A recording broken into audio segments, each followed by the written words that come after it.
pod bay doors, please, Hal. Where is the Prince of Wales? We do not know, my lord. Inquire at London, amongst the taverns. For there they say he daily does frequent, with unrestrained loose companions. Oh, bastard son of a king. That villainous, abominable misleader of youth! Sweet Jack Falstaff, kind Jack Falstaff, true Jack Falstaff, valiant Jack Falstaff. Thou art going to the wars, and whether I shall ever see thee again or not, there's nobody cares.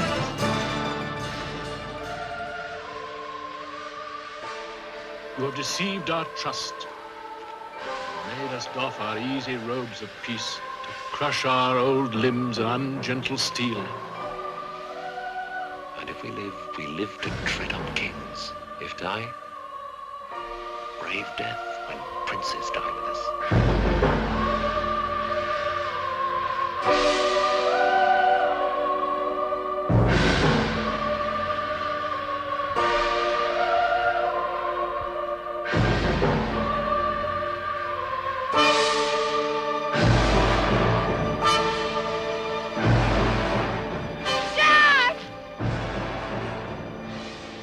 Speak to me, my heart.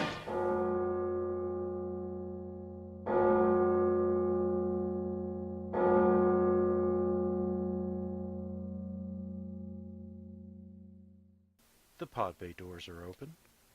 Thank you very much for joining us once again.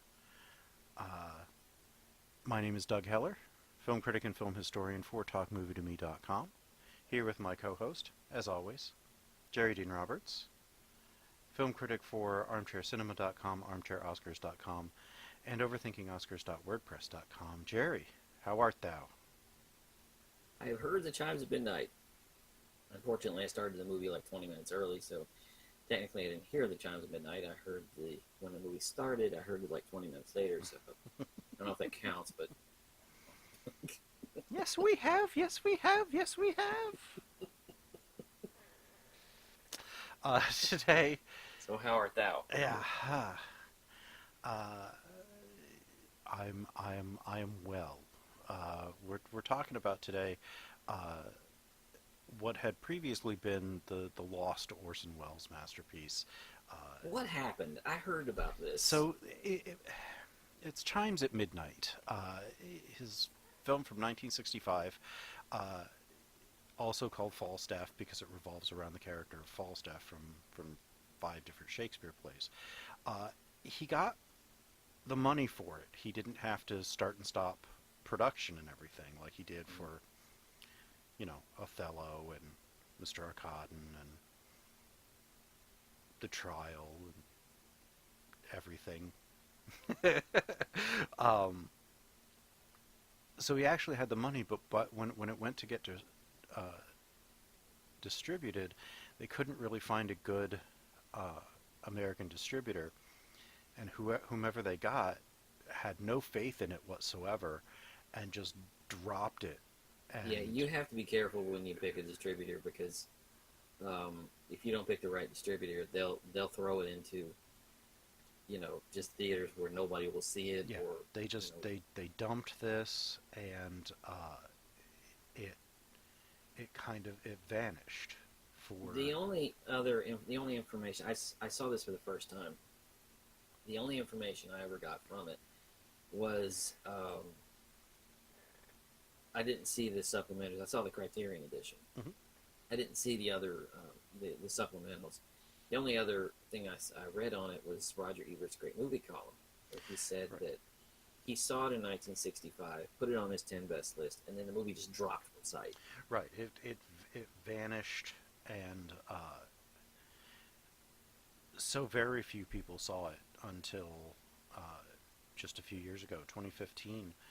They finally did restoration. The Criterion Collection finally got the rights. 2016, sorry. They rescued it. They rescued it. 50 years after its premiere, finally made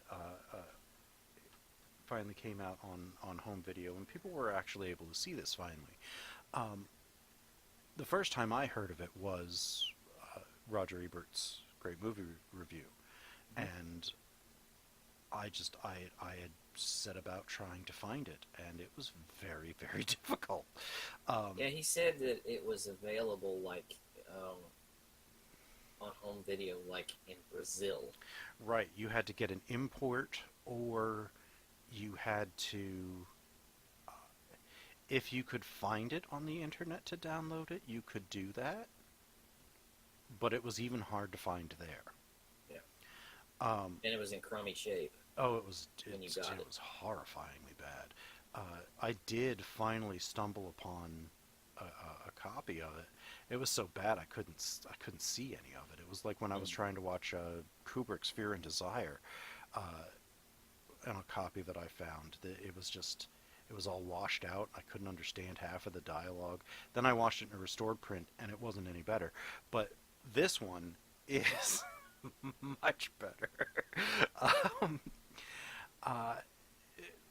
Wells had taken bits and pieces, basically all the interactions of Sir John Falstaff, from Henry IV, Parts 1 and 2, Henry V, Richard II, and the Merry Wives of Windsor. Chiefly from Henry IV and V. A lot of it, yeah. Because, as I understand it, Falstaff was not in Henry V. No, I think the scene at the end is about the only part that he might have been in. He is Shakespeare's most famous character, Right. outside of Hamlet. And the only appearance he makes in The Merry Wives of Windsor is his death, which is off screen, off stage. He's dead. So this is kind of this supporting player. Right, who's then and you're made finally into giving him his own. Right, he's made into the main character, Right. which is a really novel kind of concept, and something he'd been toying with for a lot of years. I was telling you before, like this is the second time he'd attempted to make 5 Shakespeare plays into one play. The first one was disastrously and notoriously known as Five Kings, where he had tried to put together, what was it, Richard III, Henry IV, V, and VI, and tried to make it all tried to do what he into one stage play. Yeah. And this had originally been a stage play as well, and it failed miserably. That's how he got Keith Baxter in the role of Hal, Prince Hal. He was in the stage version. You are, I want to say, you are a completist when it comes to Orson Welles. I am. I'm not. I adore Orson Welles. I adore his films. I love his work. Unfortunately, as I've said to you before, there are two sides to Orson Welles. Mm-hmm. There's the brilliant filmmaker who made Citizen Kane, and there's In Touch of Evil. And then there's the other side, which is the man he became later, the man who needed the money. The man that you grew up watching on television. Right, the Parmesan commercial, the hot dog eating contest, the Nostradamus documentary, the In July. That's the Orson Welles I knew. Mm-hmm. I didn't even know he was a filmmaker when I was a kid. Yeah, because he didn't get any movies put out. The only Right. movie that he put out in your lifetime was F for Fake, and like 16 people saw that when it first came out. Right. And, but it was just this huge man who would appear occasionally on The Tonight Show. Huge. And I didn't even know he was a filmmaker Yeah. until I got to see Citizen Kane. And let me tell you something. It's a shock. It's a big jolt to see him in his real life in the 70s and into the 80s, and then see him at a mere 25. Yeah. And in then you good go back shape and yeah, well, no, as you pointed out, in Chimes of Midnight, he is that big, but he's also padded. right. He pads himself, and it's the same way that he did with Quinlan in Touch of Evil. he was big, but I mean at that point he was only in his mid 40s, and at this point he was only in his mid 50s. So he actually 50. He was 51 when this came out in '66. Yeah. He was actually born, I think, like 2 weeks before my grandmother. Really? Yeah. Wow. 1915. So it's fascinating to know where he was, because he was only 70 when he died in '85. Right. Um, And if you ever see the last appearance he made on the Tonight Show, it's really fascinating. because it was like 3 days before he died. It No, it was the a day before. he It died. was a day before. He looks sick, Yeah. but he doesn't act it. Well, He's because very- he's a masterful actor. He's very.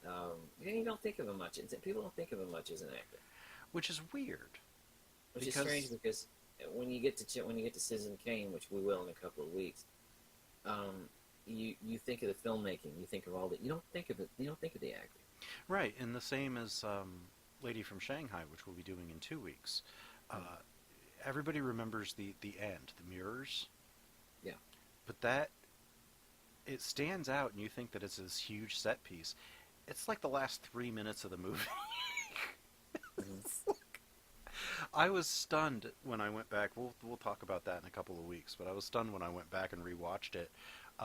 When I was doing that chapter on my book, and I'm like, wait a minute, this is a whole lot shorter than I thought it was. Right. This movie is a lot shorter than I thought it would be because most of the time, to be honest with you, Shakespeare does tend to go on and on. Shakespeare, especially Shakespeare movies, Yeah. movies based on Shakespeare plays, are at least 2 hours, if not 2.5. And I don't generally like Shakespeare movies because naturally they tend to turn out very stagey. Yeah. As much as I know that everybody loves the Laurence Olivier Hamlet, but wow, it's dusty. Mm-hmm. When I watched it for my Best Picture project not too long ago, I was thinking, boy, this is just there's no juice in this. Right. I haven't seen it in a long time, but I remember the last time I watched it. It's just Olivier's too He's a old. college, yeah, he's a college kid, and plus he's a college kid in his 40s. Right. And it didn't. He's as believable as the 45-year-olds in high school in early Right. television and early the movies in the 50s. The kids in the Breakfast Club who are Right. in their 30s. Right, or when you try to watch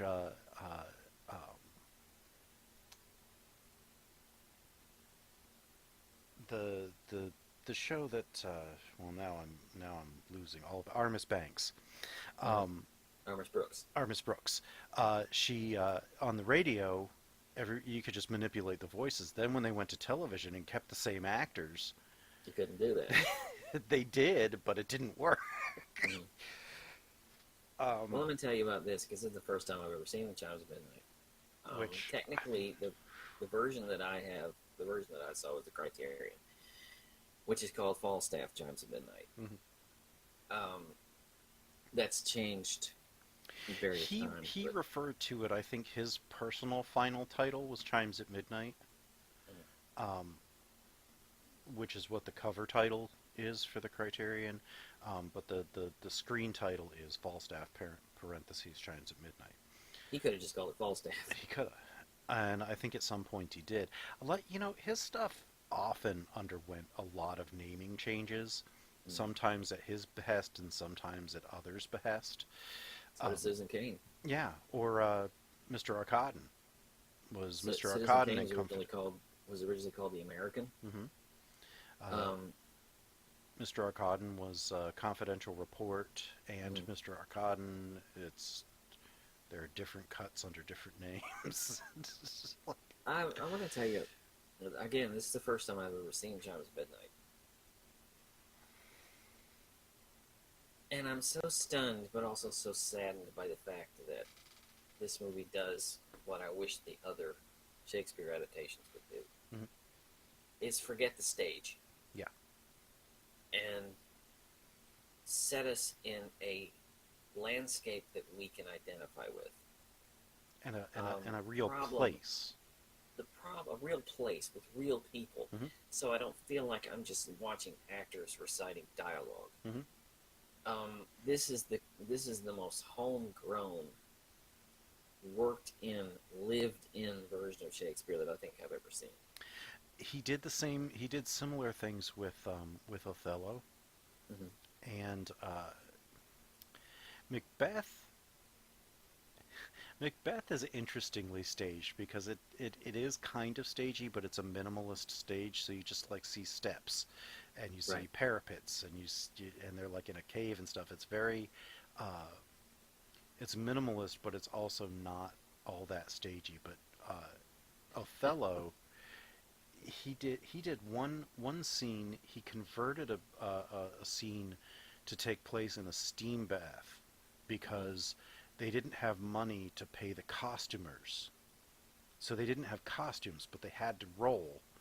So he put it in a steam bath and just took towels from the converted like a little place in the market in Morocco, and got the towels from the hotel, and they shot this whole big scene in the steam room, relocated it on the spot, so that they could get a day's work in without the costumes because they couldn't pay for them.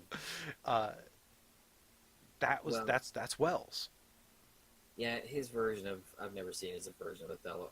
I'm really leery about approaching most early versions of Othello because it's a white actor in blackface. Always. The only one I've ever really been able to indulge was the Lawrence Fishburne because it is actually a black actor. Right. Playing the role. Well, it I'll feels say very this. Jolson to me. When Well, it's a white actor.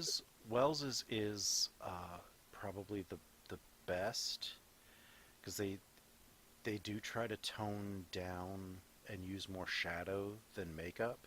It's still blackface, but it's not Olivier's and Stuart Baird, I think. Doesn't feel quite Jolson. Right. In simultaneously, when this was coming out in '66, Olivier had Hamlet coming out in '65 by another director, but he played Othello, and it's like he just stuck his head in shoe polish. It is bad. It is bad. Yeah. And it's really dusty. Although I'll tell you, I love Othello. It's a great story. It's so ridiculous. It's basically this guy just screwing everybody over. It's a dick that's a little bit unhappy with what's going on, so he's like, well, I'm going to make my own entertainment. And he ruins lives. Lives upon lives, including his own. So I remember the first time I ever heard of Othello. This is gonna make me sound like a dumb American. I apologize. First time I ever heard of Othello was it was an episode of Sanford and Son where Lamont was going to be in this local community theater version of Othello, and they're practicing it in this. He's practicing with a white woman in their living room, and she says the line, "Will you come to bed, my lord?" And Fred says, "Don't do that." Don't do that.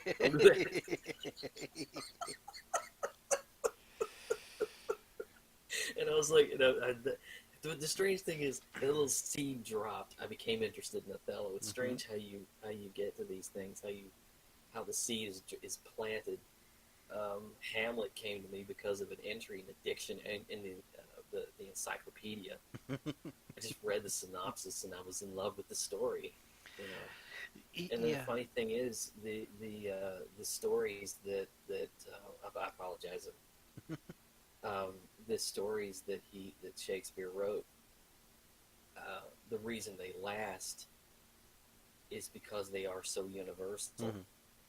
They reach across time, and they are about kings and knights and things that were prevalent in his time, but they reach across time, and they have themes that are relevant to us today. Yeah.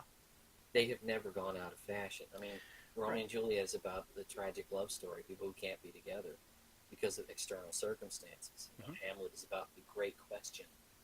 You know, is it all worth it? Mm-hmm. You know, it's when you really read it's relevant. Yeah, it's impressive that something that is now what, close to 600 years old or over Yeah. 600 years old. He's been dead for 500 years. I mean, Right, and it's still relevant even today. Even this, the themes that Wells pulled from those plays, um, to make Falstaff the lead character is really a balance between fatherhood and surrogate fatherhood, hmm and someone in their youth having to put away their fun to take on the responsibilities that hmm they are basically forced into. yeah, Because Hal has his father, Henry IV, brilliantly, gorgeously, and wonderfully played by John Gielgud, and his surrogate father, Falstaff, played by Wells. hmm Falstaff is fun. Falstaff is nothing but fun. he's the fun uncle. Yeah, he is. He's old, but he still drinks like there's no tomorrow. Yeah. He's a confirmed Eats like there's no bachelor. tomorrow, apparently. Yeah, and has Wars no around and has no real sense of responsibility, or feels no need. when they have the battle, he hides in the bushes. that that part is so funny. This is one of the very few Shakespeare movies adaptations that you can sit and laugh at, Mhm. because when he says they're going to have a play extemporaneous, and he goes around, he's like, I'll be the king and this cushion shall be my crown, and he walks around with this With a pillow on his head. I love the scene where he is robbed, and Well, he's trying to do the robbing, and then Hal He gets robbed. and Poins trick him. and he's sitting in the tavern and he's trying to tell the story. He doesn't know that they're the ones who did it, and they're poking holes in his story. Right, because they're like, okay, let's see what kind of lies he can come up with. Right. And first it was like 6 people that set upon them, and then it was a dozen, and then it was 24 or 50, and he's killed several of them, and then there were 2 in this green cloak, which became 4 and 7. By the time he was done with that, just telling how many there were and how many he fought, it grew. And the more they poke holes in it, the more he sinks down in his seat until he's just deflated. Right. Oh. And then Yeah. they reveal it to him that they were the ones that had taken the money, because they drop it down in front of him, and he goes, well, I knew it was you, but I wasn't going to kill the king's son now, was I? What this movie does, and I love this about it, is that it strips away the painted notion of the knight, the bravery, these are just people. Yeah. You know, my wife and I are watching Nightfall, about to watch the second season of Nightfall, and that's a movie that really tries to blur the line of the loyalty and all that. This really does. Yeah. By painting them as people. They're fallible, decidedly fallible, maybe a little too fallible, and you know, Falstaff does not care about. He cares about himself. He cares about Hal. Yeah. But he doesn't care to live up to any kind of status, or like, everybody knows he's poor, but he still gets credit upon credit and debts upon debts. that he has no intention of paying off. Right. And they know Right. that. But they don't care because he's such marvelous company Mm-hmm. that You even... want him around. Right, even the hostess is like, you owe me money, John Mhm. Falstaff. But she continues to put him up. She continues to laugh and smile at his antics. He gets by She on loves his him. charm. Yeah, he does. And it's wonderful. The thing is, the thing that I noticed is that as lived in and beautiful and just as earthy as this story is, apart from any other Shakespeare work that I've ever seen, the alternative is John Gielgud. Mm-hmm. He's doing stagey Shakespeare, But on purpose. but on purpose. Right. Because his character is very stiff. Right. He is... He's the only one that speaks in iambic pentameter. Mm-hmm. Falstaff only speaks in prose. And Gielgud is perfect in this role because he is this self-serious,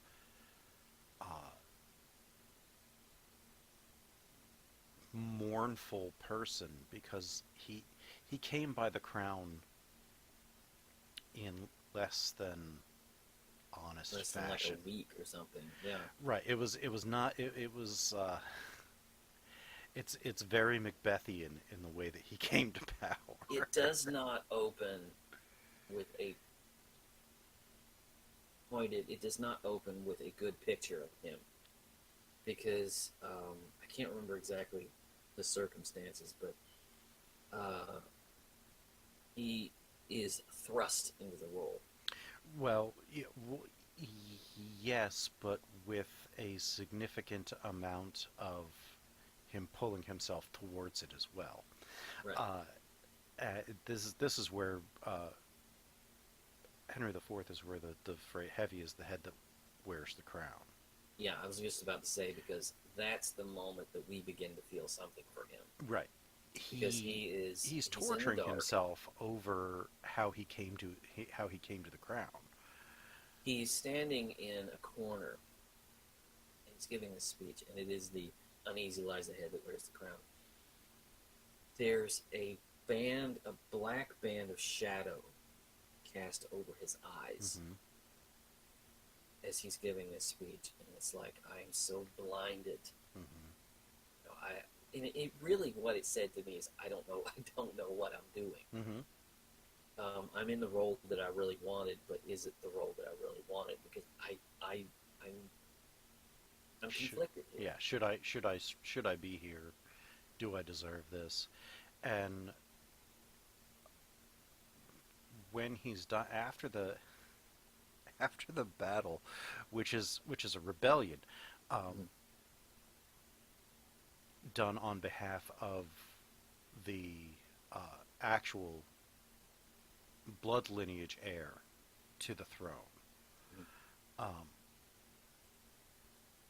with Falstaff running around hiding in the bushes, then saying that he killed Hotspur, the primary rebel, even though it was Hal that had actually killed him, and they were friends, which you don't really get a lot of here, because it starts at the beginning of the conflict and doesn't last much longer past the end of the conflict.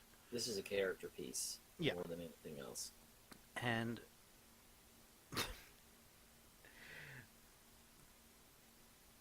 Henry IV is kind of happier that his son will come by the crown more honestly than he did.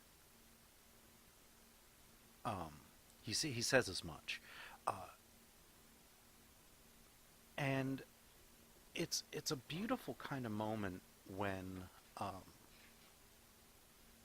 Henry IV dies, and Hal picks up the crown, and he's the new king. And you see it laying there. Right. Falstaff learns of it and rides from Master Shallows just after he had said, "We've heard the chimes at midnight." the beginning of the movie actually takes place chronologically near the end. Mm-hmm. Um, It's kind of told in flashback. in a way, sort of. Now, this battle was actually only done with about 50 people. Yeah. But it looks like there's like It's 300. not like there's 10,000. Yeah, it's because of the way that he shot it. I think it was over like 2 or 3 days in this park in Spain. Mm-hmm.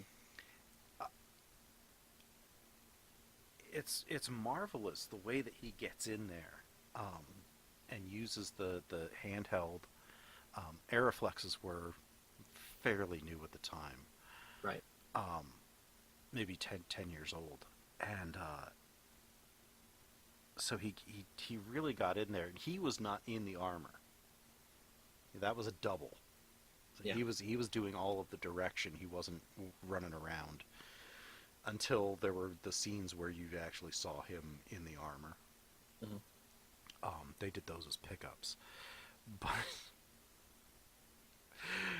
with Henry IV dying, when he rides in and he just bursts in on the coronation,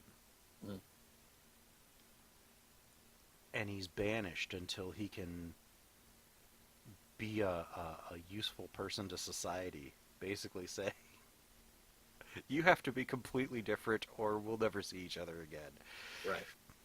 You have to change your role. If you look at Wells's face, at Falstaff's face, you can see so much, and this is why I agree with you that this is probably his best screen performance. You can see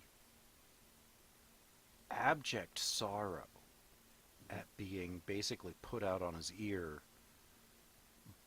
by this kid that he mentored for years and years, but also pride in knowing that his lessons helped guide him to be a just king. Like, he knows he needs to be kicked out. Right. Deep down, he knows he can't be there with the king because he is not. It's about the breakdown of personal loyalties. Right. Of the direction that you want to go in and the direction you know you should go in. Mm-hmm. And the direction you're required to go in. Right. And Hal has banished all of his old friends. Poins, everybody. That was like a negative influence on him.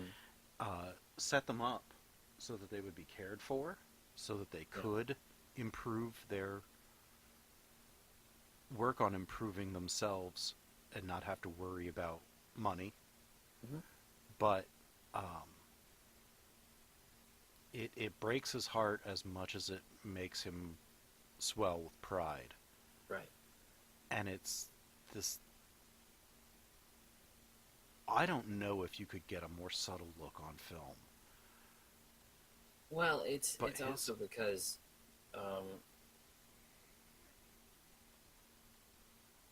and I this is not the last time we're going to watch this, because the technique, the filmmaking here is unbelievable. There is because the characters speak to how they're being photographed. Mm-hmm. I talked about the John Gielgud when he does the speech with the shadow over his eyes, and the idea that when Falstaff wants to feel magnanimous, he's shot from an upward angle. Mm-hmm. When they poke holes in his story about being robbed, you see him more with a down, more of a level Mm-hmm. angle as he sort of shrinks into Mm-hmm. this cloak that he's wearing. And if you notice too, the shots with Gielgud, the scenes with Gielgud, there's some lateral camera moves, but it's very much, you can tell that the camera's stationary. What I it's a got little from static. What I got from it was when they cut to Gielgud when he's not by himself, is very much the kind of shots that you would have, the kind of the kind of shots that you would have if you were doing a more standard Right, staging version. throughout a regular version of the Shakespeare. But I don't mean that. But I don't mean that to sound negative. It's done for effect. Right, because he is the embodiment of all that is stately and grandiose of Shakespeare. Right. Whereas Falstaff is everything that's fun. So when you're with Falstaff, it's a handheld camera. You're moving around. You're getting in close. You're pulling back. You are moving with the action. Whereas And this is the thing about Shakespeare that we all learn is there are two types of Shakespeare plays. There's the comedy and the tragedy. Mm-hmm. This is a blending of both. A masterful blending of both. A masterful blending of both. So that it feels more natural. Right, and despite the fact that Wells had a deep and abiding appreciation and love for Shakespeare, he did not feel compelled to be all that true to what was written. Right. So, obviously, it's better than... because he combined 5 different plays, rewrote an entire structured storyline. He would give in Othello and Macbeth. He would give different characters, other characters' lines. He would cut characters and merge them. Like, he edited Shakespeare when no one dared to. But lovingly. Oh, absolutely. It's not like you remember I remember the Animaniacs when the composer says, "I shall perform Schubert not as he wrote it, but as he intended it." Yeah. It's not like that. No. It's not like that.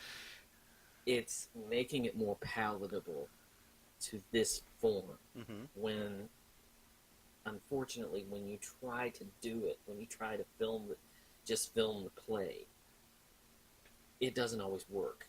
Right, because it comes off very stiff, which is what puts a lot of people off Shakespeare. Mm-hmm. They still don't do it. They really still don't do that. They started doing it recently with this thing, and I hate this, when in the last few years, or actually this was a very 90s thing, I should say. Yeah. When they started making it very current, when they started setting it present day. Right, they would redo, sometimes retaining the language, like Ethan Hawke in Hamlet, Mm-hmm. which, it's okay. Yeah. Or 10 Things I Hate About You was The Taming of the Shrew. Which I like that movie. Tim Blake Nelson's was Othello. I'm glad you like 10 Things I Hate About You. I saw it in the theater and could probably name more than 10 that I hated about it. The worst. I'm sorry, but the worst was Baz Luhrmann. Romeo and Juliet. Oh God, yeah, I hate that movie. Oh, Baz Luhrmann is not fit for Shakespeare. No. I hated that movie. I did because it was a massive headache. He was trying to make it look like he was trying to make a music video. It was, well, I mean, and he succeeded in Moulin Rouge, and Moulin Rouge, every time I've seen it, has the beginning and the end were flashing so much. I don't have epilepsy, but boy howdy did it give me a migraine. And then the middle I could barely remember because it's just pointed at two people talking and occasionally singing, and then rapid cut, flash. I hate Moulin Rouge. Well, I mean, occasionally in that movie you had kind of flashes of brilliance. Every once in a while you had flashes. The movie opens with the narration of these two houses, and it's done as a news report. And I thought, well, that's very clever, but it doesn't mean anything. Baz Luhrmann never got better than his first film, Strictly Ballroom. To me. Yeah. Although I liked Gatsby. Yeah. Oddly enough. I didn't. I'll say that he didn't embarrass Fitzgerald.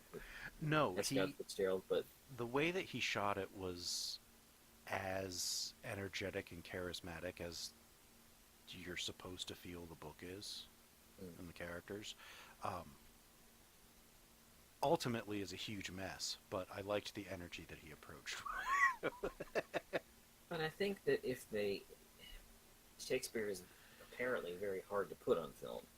Yes. Unless you...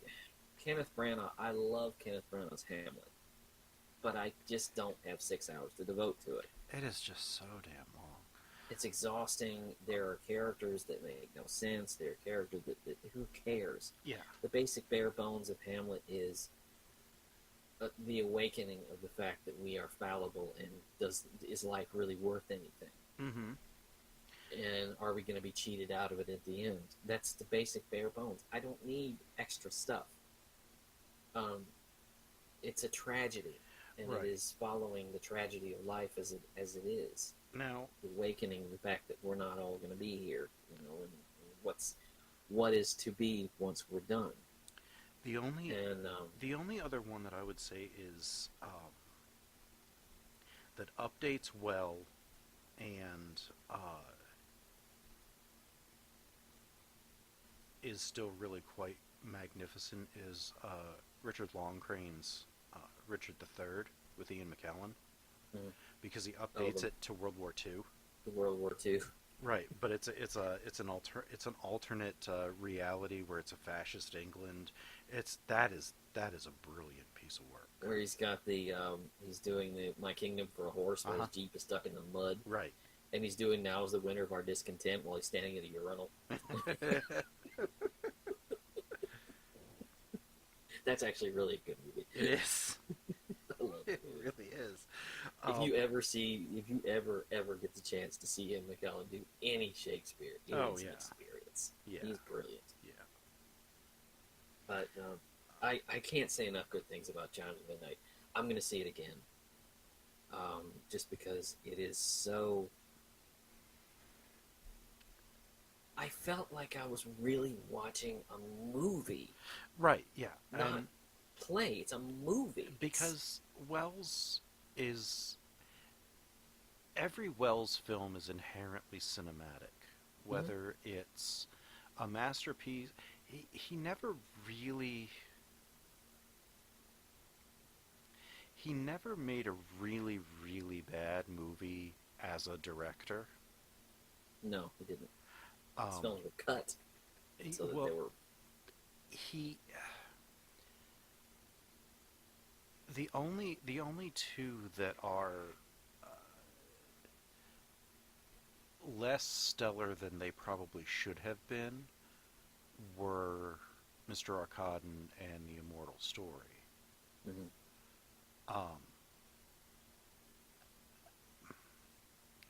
Which I get why there's 3 released versions, cuts of Arkadin. Mm. And at least 2 others that were in Spanish that are also different cuts. Like it got butchered and cut and recut and recut. It's Yeah. like when he was allowed to do what he did, he made some damn fine films. But you always feel an aborted feeling in his work, and that as brilliant as what it was on, as brilliant as what he had,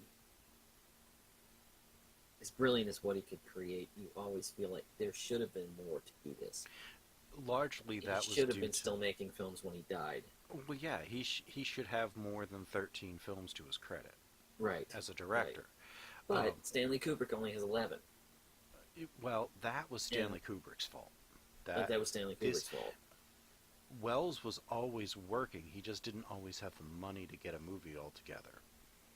Yeah, if the studio had left him alone. Right. If they would have given him the money, and the worst part is, you talk about the new Hollywood and how everything changed, starting in like 1967.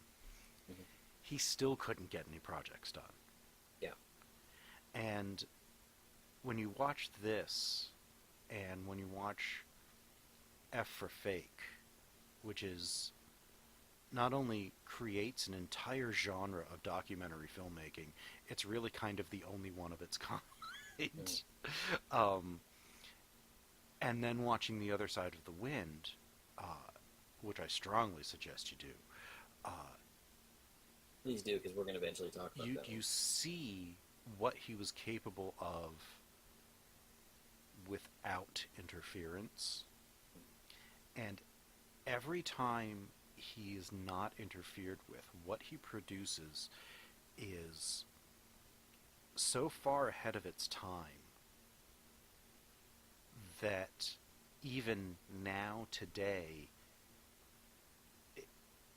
they're still not, time has not caught up to his vision. Right. The Other Side of the Wind is unlike any movie I have ever seen, ever. And he made it between 71 and 75. And you get the feeling that when you watch a film now, there's obligations to the studio and to the audience that filmmakers feel that they have to. You have to film two people in a shot. You have to cut between those two people.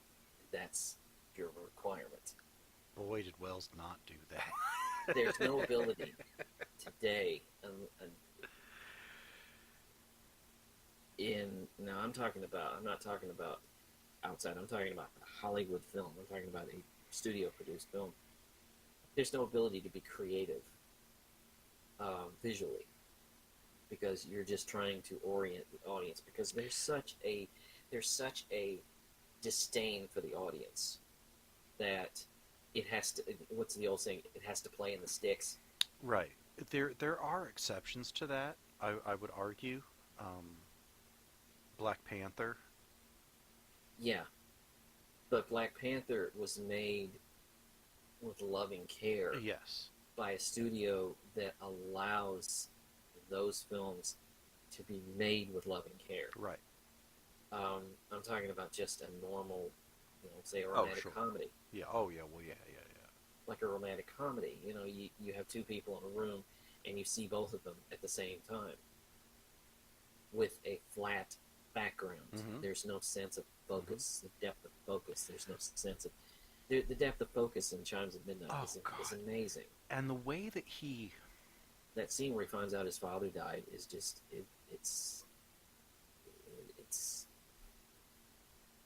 It's not treating you like Citizen Kane did, where you have the windows and he keeps walking to the background. It's not so much like that. It's more subtle, but... Right, but it's still... the way that he was able to... That shot when he's at Master Shallows, and he's all the way in the back. Mm-hmm. And Master Silence and Master Shallow are kind of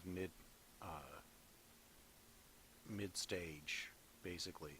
But it's this super long shot, and you see Falstaff all the way in the back, perfectly in focus. Shallow and Silence are in the middle. They are perfectly in focus. And then Pistol comes in. Yeah. Perfectly in focus.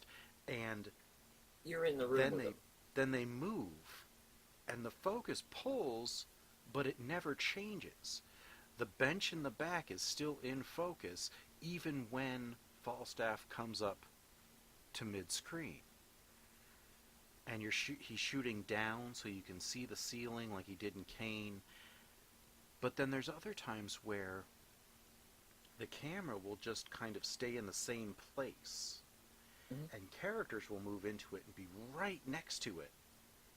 And like the focus never changes. Right. And that's how he started doing close-ups back in kind of Lady from Shanghai, but really more in Othello and Arcaden, where he would just kind of move the camera to be right next to the person's face, mm-hmm. but never change the focus. And it would always remain in focus. His eye... No other director has a comparable eye, except maybe Kubrick. The image that I'm going to take away from this is one of the first ones we mm-hmm. see, is him in Justice Shallow. He and Falstaff and Justice Shallow are sitting right next to each other, and you've got this giant close-up of mm-hmm. Falstaff's face. And it just fills the screen. you're sitting next to them. Yeah, you're right there. It's not the standard shot I was talking about. The two of them facing each other, just talking. Right. No, you're in the room with them. Right, because they're sitting next to each other. Right, On and a you're bench. sitting next to them. Right, and it's funny because of the first shot, it's just Falstaff and Shallow. But when they come back to it, it's Falstaff, Shallow, and Silence. The stutterer that you meet when they're drafting people for the battle.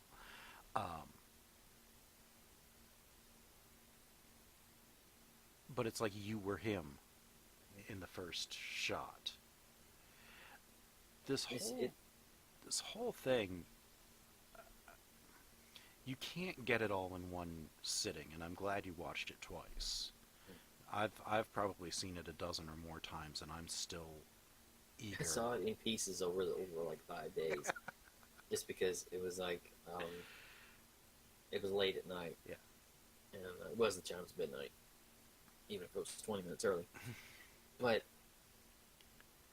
you don't want to watch the movie. You want to embellish. You want to indulge in the movie. Yeah, this is I don't get many movies like that. Yeah, this is one that you can just kind of sit and revel in. It's just a little under 2 hours. My favorite film of 2018 was Roma. Oh, that's a film so good. Where you are not sitting in a seat. You're in the moment. Mm-hmm. Cuarón got a lot for Roma from, I think, Welles. Specifically, Chimes at Midnight, Touch of Evil, and Citizen Kane. As much as he got from Fellini. Pulling from like 8.5 and La Dolce Vita for Roma. He, as much as I wanted to see Spike Lee win for Black Klansman for Best Director, Cuarón earned that statue. As much as he did for Gravity. I was really hoping that Capernaum or Cold War was going to win the Best Foreign Language Film, and then Roma would win Best Picture. Well, Roma should have been Best Picture. Roma was the Best Picture. Roma was the Best Picture. And if Roma didn't win, I would have been very happy to see Black Klansman, Black Panther, The Favorite. Anything but Green Book. Yeah, pretty much. I would have been angry but still relieved, even if Bohemian Rhapsody had won. When I was talking about the static shots that they do because they don't think the audience is very smart, that's Green Book. That's Green Book. That's 100%. I have still not ruled out making that a Turkey Month pick. There's nothing. There's nothing special. Anybody could have directed that. Anybody did. It was a Farrelly brothers, so Yeah. They're good filmmakers. They are good filmmakers. They do make good comedies, but I am not a fan. I am. Anyway, we're going to talk about Orson Welles over the next couple of weeks because you've picked Lady of Shanghai. Is it Lady of Shanghai or Lady from Shanghai? Lady from Shanghai.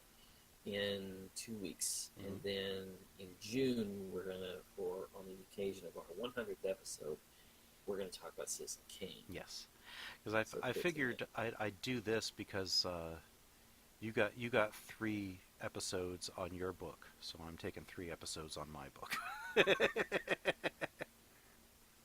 I figured it only fair. Recommendations. I want to recommend a movie that I discovered at the Ebert Fest a couple of years ago. It's called Orson Welles and Me. Mm-hmm. Richard Linklater picture. Which was is a Zac terrible Efron? title, by the way. I hate that title. Yeah. It's basically about the Mercury Theater putting on. It's been a couple of years since I've seen it. Putting on a Shakespeare play. Mm-hmm. And all the things that are going on in Welles, just making Orson Welles out to be a complete SOB. Yeah. I think he actually says that in the movie. Christian McKay plays him in a performance that I'm shocked did not get an Oscar nomination. That's my recommendation. My recommendation is his other two ventures into Shakespeare, Macbeth and Othello, as well as what was it? The Cradle That Rocks, I think, or something like that. Cradle Will Rock. The Cradle Will Rock, which is a dramatization of of the Mercury Theater again, putting on a stage play. However, that one is notable because it was Wells was originally signed to direct it back in the early 70s. And it kept falling through. They really wanted him, but he wasn't sure he wanted to do it. Finally, he needed the money, and he knew that it would be another movie he would get to direct, so he agreed to it. And then it fell through until like the early 90s. Wow. Yeah. So I would definitely want to recommend that. And just Orson Welles, man. Yeah. Discover Orson Welles. I mean, he's probably in my top, if not 5, top 3. Just say favorite he's at directors. the top. You wrote a whole book about him. Yeah, that's true. So, I think that does it for us. What do we have coming up next week? Well, next week we're still in England. Although we're not in a few years later. We're not in Shakespeare's England. We're in Disney's England. We're going to be talking about Mary Poppins. We're in Disney's England, where Dick Van Dyke can do a Cockney accent. You know what? I love what someone said about him. He said, "Why did they?" He said, "I don't know why they pick on me about that accent." And somebody says, "You know why? Because it's the only thing they've got on you." Mm-hmm. It really that's about the nicest compliment they could have given him. Yeah. But we're going to talk about Mary Poppins, which is the last film that Walt Disney had a hand in. He died 2 years later. And he actually had a hand in the films that was released up until The Rescuers in 1977. He died in 1966. But Mary Poppins was the last one that he's personally supervised. And if I can get a hold of it, which I think I can, we're also going to delve just a little bit into Mary Poppins Returns. Made 52 years later. I don't understand why. Yeah, we'll talk about that when you see it. I actually just rewatched that with my son, and we'll talk a little bit about Saving Mr. Banks too. Yes, which is kind of a delightful little movie. It's a delightful. It's a what's the saying? Print the legend. Oh, very much so. It is absolutely. I mean, they cast Tom Hanks as Walt Disney, and I don't know that it's wonderful casting, but at the same time, it's idyllic casting. It is. It's not as perfect as as having Tom Hanks cast as Mr. Rogers as he's been.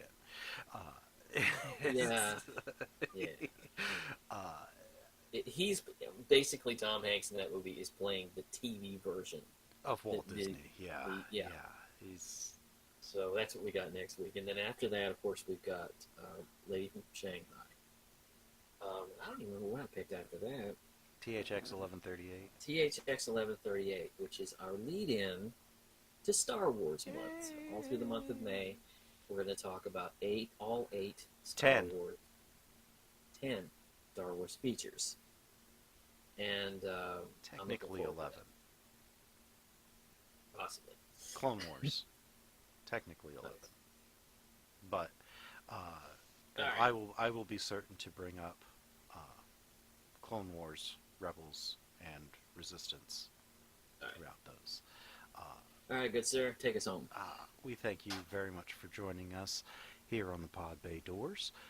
You can find all of our back episodes at www.thepodbaydorspodcast.wordpress.com. You can find us on Twitter at pod_bay and throw a tip into our virtual tip jar at pod_bay there on Patreon. We thank you very much for listening in the Pod Bay Doors. are now closed. The mission has been completed.